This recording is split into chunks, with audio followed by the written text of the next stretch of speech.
రోజుకో అంశంతో రేవంత్కు చుక్కలు. కకావికలమవుతున్న అధికార పార్టీ. బీఆర్ఎస్ స్ట్రాటజీకి హస్తవ్యస్తం.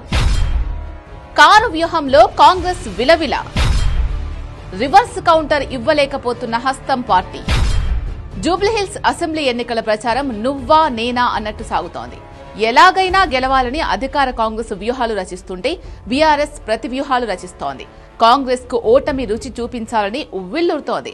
రోజు అంశాన్ని ప్రత్యేకంగా తీసుకుని ప్రజల్లోకి వెళ్తూ ఉండడంతో హస్తం పార్టీకి కంటి మీద కునుకు లేకుండా పోతోంది.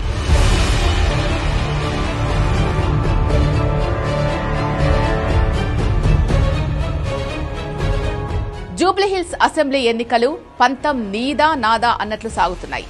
సిట్టింగ్ స్థానాన్ని నిలబెట్టుకునేందుకు గులాబీ పార్టీ రాష్ట్ర నాయకత్వాన్ని దించేసింది. అధికార పార్టీని ప్రజల ముందు దోషిగా నిలబెట్టేందుకు ఎన్ని రకాల ఎత్తులు వేయాలో అన్నీ వేస్తోంది. ప్రత్యర్థికి అంతు చిక్కని వ్యూహాలతో ప్రజల్లోకి వెళ్తోంది. బీఆర్ఎస్ ఎత్తులకు కాంగ్రెస్ పార్టీ వరుసగా చిత్తవుతోంది. ప్రచారంలోనే కారు దూకుడు ఇలా ఉంటే ఎన్నికల సమయంలో ఎలా ఉంటుందో అన్న టెన్షన్ కాంగ్రెస్ నేతల్లో మొదలైంది. ప్రజా సమస్యలనే ఎజెండా తీసుకుని ఆందోళనలు చేస్తోంది. ఒకరోజు బస్తీ దవాఖానాలు, మరో ఆటో డ్రైవర్ల సమస్యలు, ఇంకో రోజు నిరుద్యోగుల ప్రాబ్లమ్స్, మరో రోజు పెంచిన బస్ ఛార్జీల మీద నిరసనలు నిర్వహిస్తోంది. గులాబీ పార్టీ ఆందోళనలతో కాంగ్రెస్ నేతలకు నిద్ర పట్టడం లేదు. ప్రతిపక్ష పార్టీకి ఎలా చెక్ పెట్టాలని కాంగ్రెస్ నేతలు మల్లగుల్లాలు పడుతున్నారు.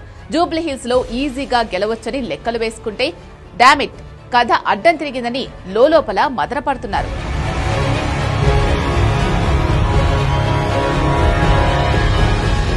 20,000 కోట్లకు పైగా రైతు రుణాలను మాఫీ చేశాం.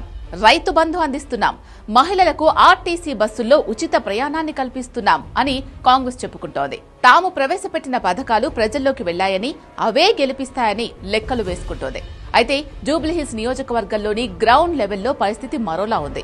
నగరంలో రోడ్లు దరిద్రంగా ఉన్నాయని, శాంతి భద్రతలు లోపించాయని నియోజకవర్గ ప్రజలు చర్చించుకుంటున్నారు. రియల్ ఎస్టేట్ పడిపోవడంతో కూలీలకు ఉపాధి కరువైంది. కాంగ్రెస్ పార్టీని గెలిపిస్తే మంచి జరుగుతుందని భావిస్తే రోజు కూలీ దొరకడం లేదని సామాన్యులు వాపోతున్నారు. వర్షం వస్తే విపరీతంగా ట్రాఫిక్ జామ్, వాహనం ముందుకు కదలడం లేదు. ఎక్కడికక్కడ వర్షపు నీరు నిలిచిపోతోంది. నాలాలు పొంగిపొర్లుతున్నాయి. రోడ్లపై ఎక్కడ గుంతలు ఉన్నాయో తెలియక ప్రమాదాల బారిన పడుతున్నారు. బీఆర్ఎస్ హయాంలో రోడ్లు బాగుండేవని, కాంగ్రెస్ మౌలిక సదుపాయాలను గాలికి వదిలేసిందని ప్రజలు అసంతృప్తి వ్యక్తం చేస్తున్నారు. ప్రజా సమస్యలను గాలికి వదిలేసి అవినీతిలో కూరుకుపోయారని అంటున్నారు. బీఆర్ఎస్ రాష్ట్ర నేతలంతా జూబ్లీహిల్స్ లో వాలిపోతే కాంగ్రెస్ నేతలు మాత్రం కొట్టుకుంటున్నారు. గులాబీ నేతలు మాగంటి సునీత గెలుపు కోసం సమిష్టిగా ప్రచారం చేస్తుంటే కాంగ్రెస్ నేతల మధ్య సమన్వయం లోపించింది. పొన్నం ప్రభాకర్, అడ్లూరి లక్ష్మణ్ వ్యవహారం చినికి గాలివానగా మారి ముగిసిపోయింది. ఆ తర్వాత కొండా సురేఖ పిఏ సుమంత్ వ్యవహారం రాజకీయంగా కాంగ్రెస్ కు బాగా డ్యామేజ్ చేసింది. ఈ వ్యవహారంలో మంత్రులు ఉత్తమ్ కుమార్ రెడ్డి, పొంగులేటి శ్రీనివాస్ రెడ్డిని లాగడంతో కాంగ్రెస్ పరువు బజారున పడింది. ఉప ఎన్నికల్లో పార్టీని గెలిపించి మైలేజ్ తీసుకొస్తారు అనుకుంటే మంత్రులే కాంగ్రెస్ ను దగ్గరుండి ఓడిస్తున్నారు అనే చర్చ జరుగుతోంది.